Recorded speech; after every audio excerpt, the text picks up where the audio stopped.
اعوذ باللہ من الشیطان الرجیم بسم اللہ الرحمن الرحیم اللہم صلی علی محمد و آل محمد۔ معزز ناظرین السلام علیکم ورحمۃ اللہ وبرکاتہ۔ لکھنؤ اسٹوڈیو سے ایک بار پھر براہ راست نشریات کے حوالے سے آپ کا خیر مقدم ہے۔ پروگرام احکام اسلامی جو کہ ہمارے بہت سارے سوالات آپ کے ہم تک پہنچ رہے ہیں اور اس کے جوابات بھی بحمدللہ آپ تک پہنچانے کی کوشش کر رہے ہیں۔ ناظرین اکرام، رفتہ رفتہ یہ دن بہت تیزی سے آگے نکل رہے ہیں اور بالکل ماہ مبارک رمضان اختتام پذیر ہونے جا رہا ہے۔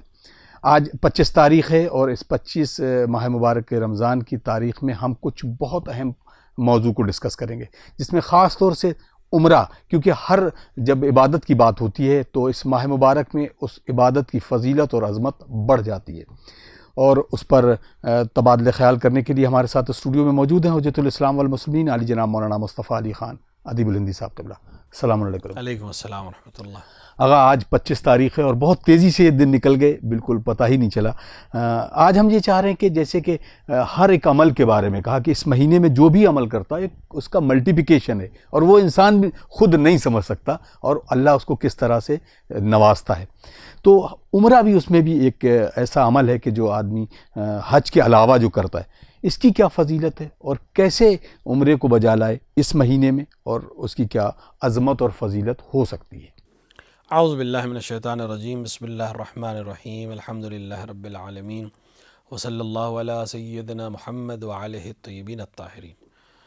ماہ مبارک رمضان جیسے کہ اپنے اختتام کی طرف بڑھ رہا ہے، اور ہمیں خداوند عالم سے دعا کرنی چاہیے کہ جو دن بچے ہیں اس میں بھی ہمیں وہ سعادت حاصل رہے کہ ہم اور بہتر طریقے سے روزے رکھ سکیں اور احکام کو انجام دے سکیں اور عبادت کو انجام دے سکیں۔ تو جہاں تک ماہ مبارک رمضان میں عبادت ہے، جیسے کہ آپ نے اشارہ کیا، ہر عبادت ایک عظمت کی حامل ہو جاتی ہے۔ ہر چیز باقی دنوں میں وہی عمل اگر کیا جائے تو اس کی عظمت الگ ہے اور فضیلت الگ ہے، اور ماہ مبارک رمضان میں اگر کیا جائے تو اس کی عظمت الگ ہے۔ اسی میں سے ایک چیز ہے عمرہ مفردہ، اپنے آپ میں ایک مستحب عمل ہے لیکن کبھی کبھی واجب بھی ہو جاتا ہے، اور یہی عمرہ مفردہ ماہ مبارک رمضان میں اگر کوئی انسان انجام دیتا ہے تو اس کی فضیلت بہت زیادہ بیان کی گئی ہے۔ لیکن اس کا یہ مطلب نہیں ہے کہ انسان اپنے روزوں کو چھوڑ کر جائے، لیکن اگر وہ چاہ سکتا ہو، مستطیع ہو گیا ہو، یعنی احکام کر سکتا ہو، انجام دے سکتا ہو، تو اس میں بھی کوئی حرج نہیں ہے روزے کو، کیونکہ مکے میں 10 دن کا قیام بھی کر سکتا ہے، روزے بھی رکھ سکتا ہے اور عمرہ بھی انجام دے سکتا ہے۔ جہاں تک عمرے کے واجب ہونے کا مسئلہ ہے، عمرہ اپنے آپ میں تبھی واجب ہوتا ہے جب انسان کسی قصد یا ارادے کے ساتھ، مثال کے طور کے اوپر نظر کر لے یا اپنے آپ کو کسی اور کے عمرے کا اجیر بنا لے، مثلا کسی سے پیسے لے کہ میں تمہارے لیے عمرہ انجام دوں گا، تو یہ اس کے اوپر واجب ہو جائے گا، ورنہ اپنے آپ میں ایک مستحب عبادت ہے۔ ہاں، عمرہ اگر حج تمتع کے لیے پہلے عمرہ ہو تو پھر وہ حج تمتع میں چونکہ شرط ہے، لہٰذا وہ عمرہ واجب ہوتا ہے حج کی واجب ہونے کی نسبت میں۔ اور عمرہ مفردہ اگر کوئی حج قران کر رہا ہو یا حج کر رہا ہو حجۃ الاسلام کے علاوہ، تب بھی عمرہ اس کے اوپر واجب ہو سکتا ہے بعض معاملات میں۔ بہرحال عمرہ اپنے آپ میں خانہ کعبہ کے پاس جانا، حالت احرام میں طواف کرنا اور بعض اعمال کو انجام دینے کا نام ہے۔ عمرہ میں جو چیزیں شرط ہیں، بالغ ہونا شرط ہے، یعنی اختیار سے، ارادے سے کر رہا ہو، اور ساتھ میں جو چیز عمل اسے انجام دینے وہ بہت زیادہ نہیں ہے۔ ایک تو احرام پہننا ہے اسے، دوسرا اسے طواف کرنا ہے خانہ کعبہ کا عمرے کے مفردہ کی نیت سے، پھر 2 رکعت نماز طواف پڑھنی ہے، پھر صفا و مروہ کے درمیان سعی کرنی ہے، یعنی صفا سے مروہ 1، پھر مروہ سے صفا 2، اس طرح 7 چکر لگانے ہیں اسے۔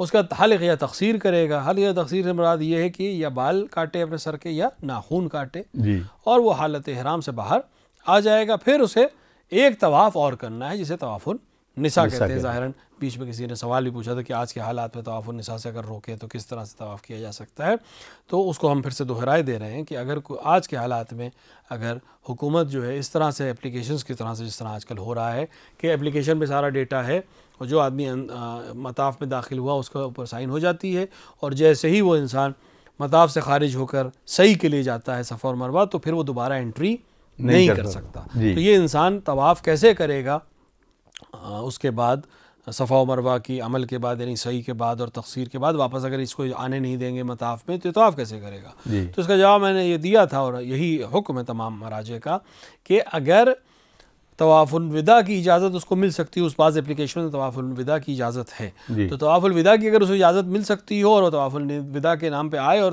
طواف النساء کر کے واپس چلا جائے، اس کا عمرہ صحیح ہے۔ لیکن اگر طواف الوداع ہے ہی نہیں اپلیکیشن میں اور صرف ایک ہی طواف کی اجازت ہے اور ایک خاص مدت میں، تو پھر یہ کرے کہ طواف عمرے کا طواف کرے، 2 رکعت نماز طواف پڑھے، پھر فوراً دوسرا طواف کرے، یعنی طواف النساء کرے اور 2 رکعت نماز طواف النساء پڑھے، یعنی یہ مقدم کر دے اپنے طواف کو صحیح اور تقصیر کے اوپر ان حالات میں، پھر اب جائے اپنے صحیح کرے اور تقصیر کرے اور اس کا عمرہ صحیح ہے۔ طواف میں بھی اس بات کو جو لوگ جا چکے ہیں ان کو معلوم ہے، جو نہیں گئے انشاءاللہ سب کو اللہ جانا نصیب کرے۔ طواف کا مطلب ہوتا ہے 7 چکر، جب ہم کہتے ہیں ایک طواف کرے یعنی 7 چکر لگائے۔ طواف اپنے آپ میں 7 چکر کے مجموعے کا ہی نام ہے، یعنی حجر اسود سے شروع کر کے حجر اسود پر جب دوبارہ ختم کرے گا تو ایک شوط ہوگا، اس کو شوط کہتے ہیں، ایک راؤنڈ۔ 7 راؤنڈ جب پورے ہو جائیں گے تب یہ ایک طواف مانا جائے گا۔ اور بہتر ہے کہ طواف خانہ کعبہ اور مقام ابراہیم کے بیچ سے کیا جائے، لیکن کسی وجہ سے اگر بھیڑ زیادہ ہے یا آج کل جس طرح سے ہم نے دیکھ رہے ہیں تصویروں میں بھی دکھایا جا رہا ہے کہ وہ ہر آدمی کو ایک لائن دے دیتے ہیں اور اس لائن میں ایک خاص فاصلے کے ساتھ ہی سب کو طواف کرنا ہے، تو اگر وہ مثال کے طور پر آپ کو جو لائن دی گئی ہے وہ مقام ابراہیم کے بعد کی لائن ہے اور آپ نہیں جا سکتے ہیں اس لائن میں اس طرف، تو کوئی حرج نہیں، آپ مقام ابراہیم کے باہر سے بھی طواف کر سکتے ہیں، حتیٰ وہ نئے حصے جو بنائے گئے ہیں ان سے بھی طواف کیا جا سکتا ہے، لیکن بہتر یہ کہ انسان کوشش کرے کہ اس لائن میں داخل ہو جائے، مثال پر انتظار کرے کہ اس لائن سے کوئی آدمی باہر نکلے اور یہ پھر اس لائن میں چلا جائے تاکہ یہ اپنا طواف جو ہے وہ مقام ابراہیم اور خانہ کعبہ کے بیچ میں انجام دے۔ جس وقت طواف کر رہے ہیں خانہ کعبہ کو چھونا، اس پہ داخل ہونا منع ہے، کیونکہ آپ مطاف سے باہر نہیں جا سکتے، اور بعض علماء کے نزدیک خانہ کعبہ خود مطاف سے باہر ہے، یعنی چونکہ وہ جو باہر کا حصہ ہے جس کو اب ہم خانہ کعبہ سمجھ رہے ہیں وہ اصل میں کچھ حد تک باہر تک بھی پہلے خانہ کعبہ تھا، یعنی ابھی جو خانہ کعبہ ہمارے پاس ہے وہ اپنے سرکمسٹنس میں چھوٹا ہو گیا ہے نئی بنانے کی وجہ سے، لہٰذا بالکل اندر داخل ہونا صحیح نہیں ہے۔ جب آپ طواف کر لیجئے پھر آپ بوسے کے لیے جائیے اور استلام کے لیے جائیے، کوئی حرج نہیں ہے، لیکن خود طواف کے دوران آپ ایسا نہیں کر سکتے، نہ اپنے سینے کو خانہ کعبہ کی طرف کر سکتے ہیں طواف کے وقت۔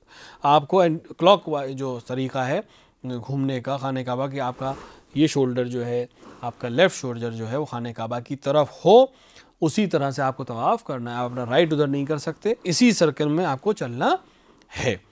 تو یہ طریقہ ہے طواف کرنے کا، اور اس کے بعد 2 رکعت نماز طواف پڑھیں گے جو واجب ہے ہر انسان کے لیے جو طواف کرے خانہ کعبہ کا، اور یہ نماز بہتر ہے کہ مقام ابراہیم کے پیچھے پڑھی جائے، لیکن اگر کسی وجہ سے مقام ابراہیم کے پیچھے جگہ نہ مل رہی ہو یا اجازت نہ دے رہے ہو تو جہاں تک بھی ممکن ہو وہاں پڑھ سکتے ہیں، کوئی حرج نہیں ہے۔ پھر صحیح اور تقصیر کرنا ہے۔ طواف النساء کا میں نے بتا دیا کہ اگر کسی وجہ سے اجازت نہیں دے رہے ہوں بعد میں آنے کی تو آپ پہلے مقدم اس کو کر سکتے ہیں اور آپ کا عمرہ صحیح ہو جائے گا۔ بہتر ہے کہ انسان ایک عمرہ ضرور کرے اپنی عمر میں، اور اگر عمرہ کر چکا ہو تو ائمہ علیہ الصلوۃ والسلام کی نیابت میں، رسول اکرم صلی اللہ علیہ وآلہ وسلم کی نیابت میں، امام حسن عسکری علیہ الصلوۃ والسلام کی نیابت میں بہت زیادہ تاکید ہوئی ہے کہ عمرہ یا حج ضرور کرے، اور اسی طرح وہ لوگ جو نہیں جا سکتے ہوں ان کی نیابت میں بھی انسان حتیٰ ان کی زندگی میں بھی عمرہ کر سکتا ہے، حج نہیں کر سکتا۔ آقا اب جیسے یہ والدین کے لیے جو ہوتا ہے حج بھی، جو لوگ کہتے ہیں کہ حج بھی حج الوداع جو حج کیا جاتا ہے ان کے لیے نعم البدل جسے کہہ سکتے ہیں، تو کیا عمرہ بھی اسی طریقے سے کیا جا سکتا ہے کسی والدین کے لیے؟ والدین کے لیے عمرہ بھی کر سکتا ہے، حتیٰ دوسروں کے لیے بھی عمرہ کر سکتا ہے۔ عمرے اور حج کے بدل کا فرق یہ ہے کہ حج بدلی میں انسان جس حج کرے گا وہ زندہ نہیں ہونا چاہیے، کیونکہ زندگی میں کسی اور کی نیابت میں حج نہیں کیا جا سکتا، یعنی اس کی زندگی میں نہیں کیا جا سکتا جب تک وہ خود نہ آئے اور خود عمل نہ انجام نہ دے۔ ہاں اگر خدا نخواستہ اس دنیا سے چلا گیا تو اس کی نیابت میں حج کیا جا سکتا ہے، زندگی میں کسی شخص جو زندہ ہے اس کی نیابت میں حج نہیں کیا جا سکتا، ہاں عمرہ کیا جا سکتا ہے، حتیٰ جو انسان زندہ ہو اس کی نیابت میں بھی عمرہ کیا جا سکتا ہے. لہٰذا اگر والدین زندہ ہیں، کہ خدا جن کے والدین زندہ ہیں ان کو سلامت رکھے، جو اس دنیا سے چلے گئے ان کی مغفرت عطا فرمائے.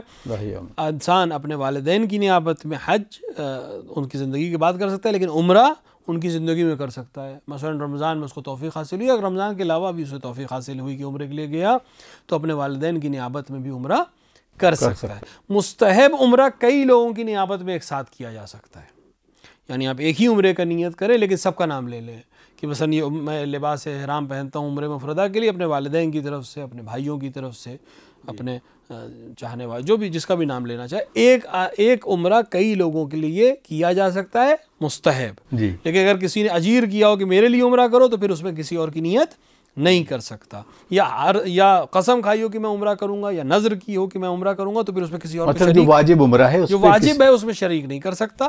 لیکن مستحب عمرے میں کئی لوگوں کو بھی شریک کیا جا سکتا ہے، اور سب کو اس کا ثواب ملے گا. اور خداوند عالم کے ملٹیپلیکیشن کا سسٹم ہے، ڈویژن کا سسٹم نہیں ہے. لہٰذا سب جگہ اس کا ثواب ایسا نہیں کہ ایک ثواب عمرے کا ہے اور اس کو 10 لوگوں میں بانٹا جائے گا. نہیں، ایک ہی عمرے کا ثواب 10 لوگوں کو اللہ عطا کرے گا. لہٰذا اس کام کو انجام دینے میں کوئی حرج نہیں ہے. جن لوگوں کو نصیب ہو وہ ہم لوگ کو بھی دعا میں یاد رکھیں، اور اپنے لیے بھی دعا کریں ضرور. اور سب سے اہم دعا جو خانہ کعبہ میں جا کے کی جائے وہ یہی کہ کعبے کے وارث کے ظہور کے لیے دعا کی جائے، کہ اس کے بنا یہ نظام دنیا جو ہے وہ جس طرح سے چل رہا ہے وہ زیادہ مناسب نہیں ہے. بہترین وقت وہ ہے کہ وہ حضرت آئیں اور اس نظام کو اپنے ہاتھ میں لے کر صحیح طریقے سے انجام دے دیں. جزاک اللہ. اب کچھ چیزیں جیسے حج میں ہمیں بتائی گئی ہیں، اور انشاءاللہ اللہ توفیق دے تو ہم لوگ سب جائیں پھر حج کرنے اور زیارت کریں ان تمام جگہوں پر. حج میں اور عمرے میں کیا چیزیں الگ ہیں؟ مثلا جیسے کنکڑی مارنا حج میں کیا جاتا ہے، یا حجر اسود کو بوسہ دینا، اس کے بارے میں بھی تفصیل سے بات. حجر اسود کو بوسہ دینا رکن نہیں ہے، نہ حج کا نہ عمرے کا. حجر اسود خانہ کعبہ میں منصوب ایک پتھر ہے، اس کو بوسہ دینا اپنے آپ میں ایک ثواب کا عمل ہے. لیکن میں نے عرض کیا تھا کہ حجر اسود کو بوسہ دینا طواف کے دوران نہیں کیا جا سکتا، لیکن طواف سے پہلے، طواف کے بعد کسی وقت بھی جا کر دے سکتے ہیں. تو حج اور عمرے میں بہت سی چیزوں کا فرق ہے. عمرے میں نے عرض کیا کہ صرف 5 چیزوں کا نام ہے: احرام پہننا، خانہ کعبہ کا ایک طواف کرنا، اور اس کے بعد 2 رکعت نماز طواف پڑھنا، صحیح کرنا، تقصیر کرنا، اور طواف النساء کرنا، اور نماز طواف النساء پڑھنا. اس کے بعد عمرہ اس کا تمام ہو جائے گا. لیکن جو انسان حج کر رہا ہے، اگر وہ حجۃ الاسلام کا یعنی حج تمتع کر رہا ہے اگر کوئی انسان، تو حج تمتع میں وہ پہلے عمرہ انجام دے گا. اور حج کے لیے ایام مخصوص ہیں، عمرے کے لیے کوئی ایام مخصوص نہیں. آپ سال میں کبھی بھی عمرہ کر سکتے ہیں. لیکن حج کے لیے حج کے شہر منصوب ہے، یعنی یہی 3 مہینے جو ہیں ذی قعد اور ذی الحجہ اور محرم، انہی میں یہ سارے اعمال انجام دیے جائیں گے. یعنی عمرہ اس کا انہی مہینے میں انجام دیا جائے گا. پھر انسان حج کی نیت سے احرام دوبارہ باندھے گا، پہلے عمرہ انجام دے گا، اس کے بعد انتظار کرے گا 8 ذی الحجہ کا. 8 ذی الحجہ یا 9 ذی الحجہ کے درمیان وہ احرام دوبارہ باندھے گا حج کی نیت سے. اور پھر وہ جائے گا میدان عرفات، جو عمرے میں شامل نہیں ہے. میدان عرفات پہ رکنا رکن حج ہے، اگر نہیں کیا تو اس کا حج باطل ہے.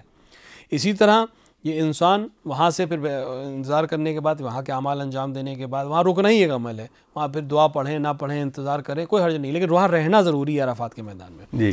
اس کے بعد یہ انسان میدان مزدلفہ جائے گا، جو ایک بہت سی بڑی وادی ہے، میدان عرفات سے تقریباً 7-8 کلومیٹر دور ہے، اور منی سے تقریباً ملی ہوئی ہے سرحدیں اس کی.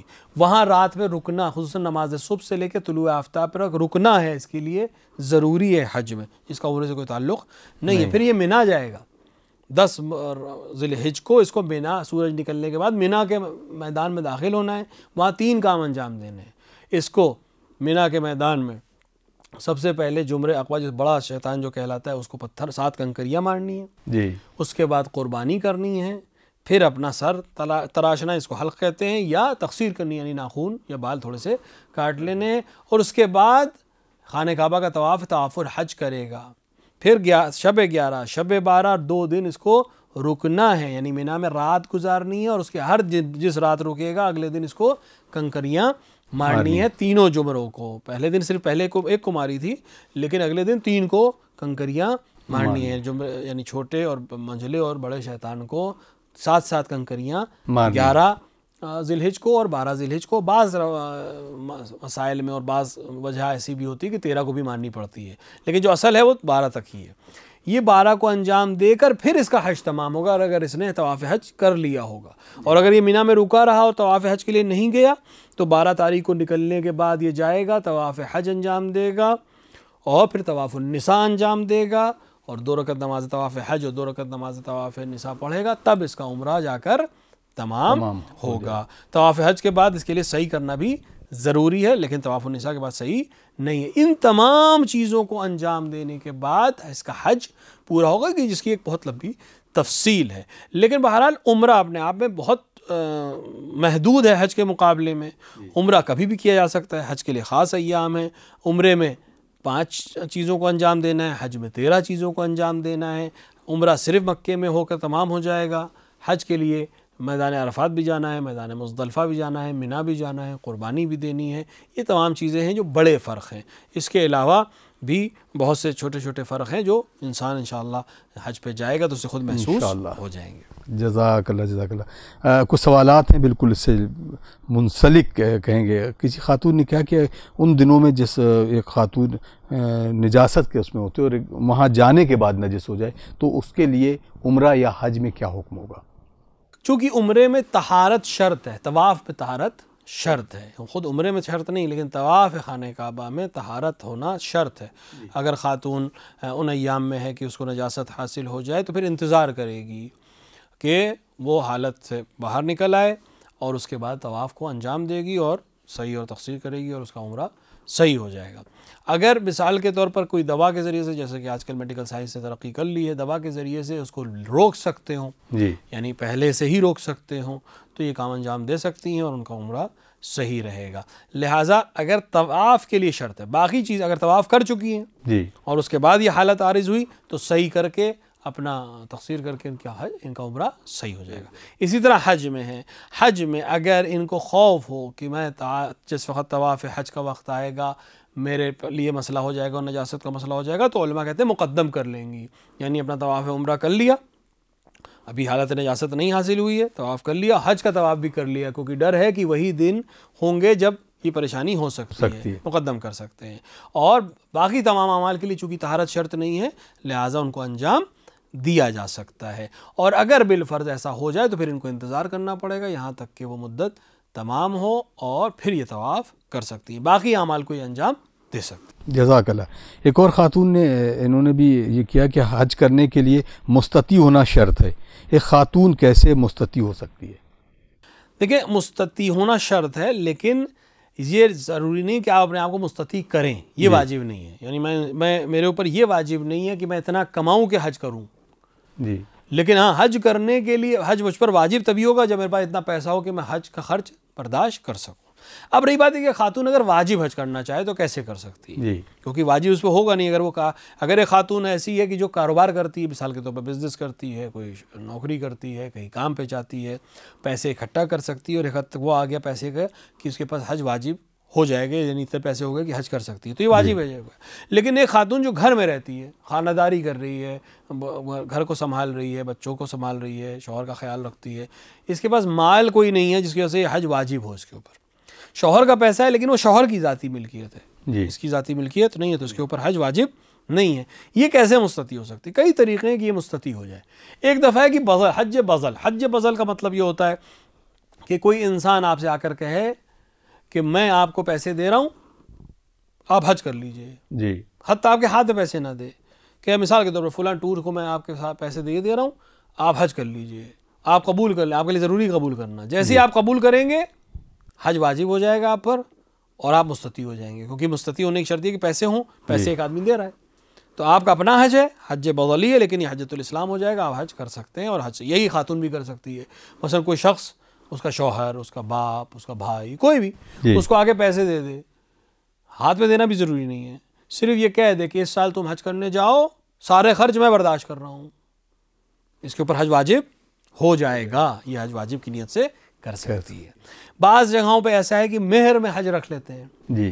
مثال کے طور پر میں نے شاید مہر کے سلسلے میں ایک سوال ہوا تھا کہ ہر وہ چیز جس کی اہمیت ہو وہ مہر قرار پا سکتا ہے. یہ خاتون شرط کر دے کہ جو آدمی مجھ سے شادی کرنا چاہتا ہے، میرا مہر یہ ہے کہ مجھے حج کرائے. جی. اور وہ شخص قبول کر لے کہ ٹھیک ہے میں اس مہر پہ تم سے عقد کرتا ہوں کہ میں تمہیں حج کراؤں گا، اس شخص کے اوپر واجب ہو جائے گا اس کو حج کرانا، اور یہ خاتون واجب حج کی نیت سے حج انجام دے گی. یا اس کو ارث مل جائے، کوئی باپ نے اتنے پیسے وراثت پہ چھوڑ دیے کہ یہ مستطیع ہو جائے، شوہر نے اتنے پیسے وراثت پہ چھوڑ دیے، شوہر کا خدا نہ کرتا انتقال ہو گیا، اتنے پیسے چھوڑ دیے کہ یہ حج کر سکتی ہے، تو یہ مستطیع ہو جائے گی، اس کو حج کرنا واجب ہو جائے گا. تو واجب کرنا اپنے آپ کے لیے اوپر ضروری نہیں ہے، یعنی اپنے آپ کو مستطیع بنانا ضروری نہیں ہے، لیکن ہاں کچھ چیزیں ایسی ہیں جس کے انجام دینے کی صورت میں مستطیع ہو سکتی ہے، جیسے کہ بیان کیا گیا بذلی حج ہو جائے، جی. مہر میں حج رکھ لے، کسی شرط کے تحت حج رکھ لے، وراثت میں کوئی چیز مل جائے، تحفے میں کوئی چیز مل جائے، تو یہ خاتون پر حج واجب ہو سکتا ہے اور یہ واجب کی نیت سے حج کو ادا کر سکتی ہے. جزاک اللہ جزاک اللہ. کمیل علی لکھنؤ سے سوال کرتے ہیں، السلام علیکم. وعلیکم السلام. اگر سحری کے وقت تمام ہو جائے اور کچھ نہ کھایا ہو تو یہ انسان کچھ کھا پی سکتا ہے کہ نہیں؟ دیکھیں اگر سحری کا وقت تمام ہو جائے، جی. یعنی اذان صبح ہو جائے، سحری کا وقت تمام ہونے میں عام طور سے بر صغیر میں خصوصاً ہندوستان میں 15 منٹ کا فرق رکھتے ہیں. جی. جو چارٹ آپ کے پاس ہوتا ہے اس میں اذان سے 15 منٹ پہلے ترک سحر لکھا ہوتا ہے. جی. وہ ترک سحر نہیں، اذان اگر ابھی نہیں ہوئی ہے، اگر اذان نہیں ہوئی ہے تو یہ کھا سکتا ہے، کچھ بھی پی سکتا ہے اور روزے کی نیت کر لے گا، اس کا روزہ صحیح ہے. لیکن اگر اذان ہو چکی ہے، جی.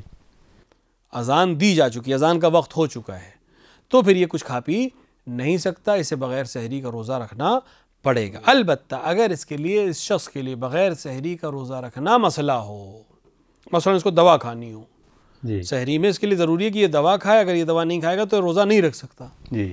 اگر ایسا کوئی شخص ہے کہ جس کو دوا کا مسئلہ ہے کہ اگر اس نے سحری میں اٹھ کے دوا نہیں کھائی تو پورے دن روزہ نہیں رکھ سکتا اور اس کی جو بیماری ہے وہ واپس آ سکتی ہے یا بڑھ سکتی ہے یا بیماری میں مبتلا ہو سکتا ہے، تو پھر یہ مریض کے حکم میں روزہ نہیں رکھے، دوا کھا لے، کیونکہ اذان ہو چکی ہے، دوا کھا لے، لیکن اب یہ روزہ نہیں رکھ سکتا، یہ ایک روزے کی قضا کرے گا.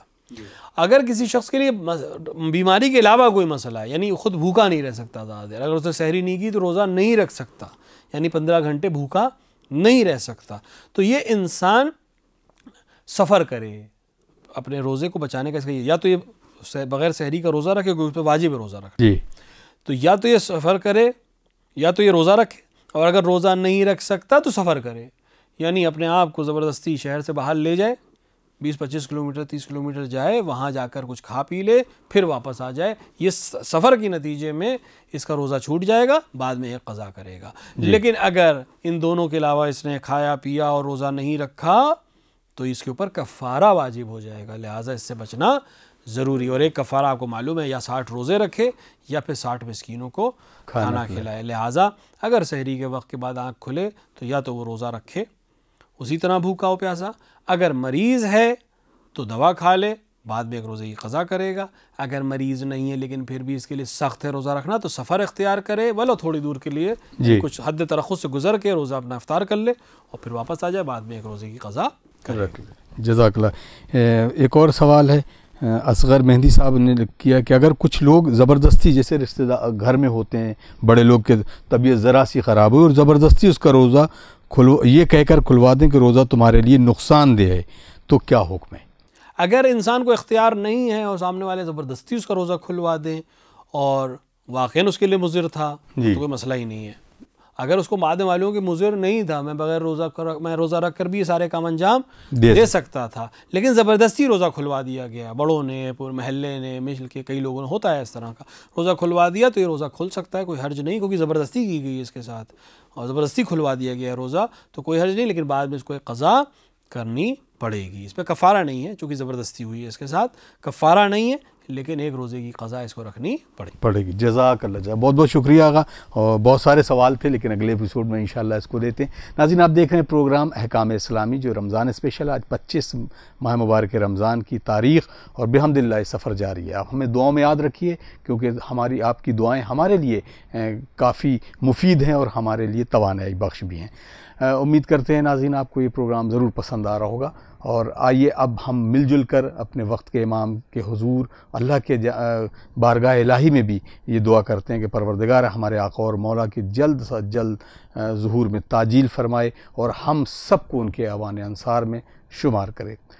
اللہم اجل ولیک الفرج۔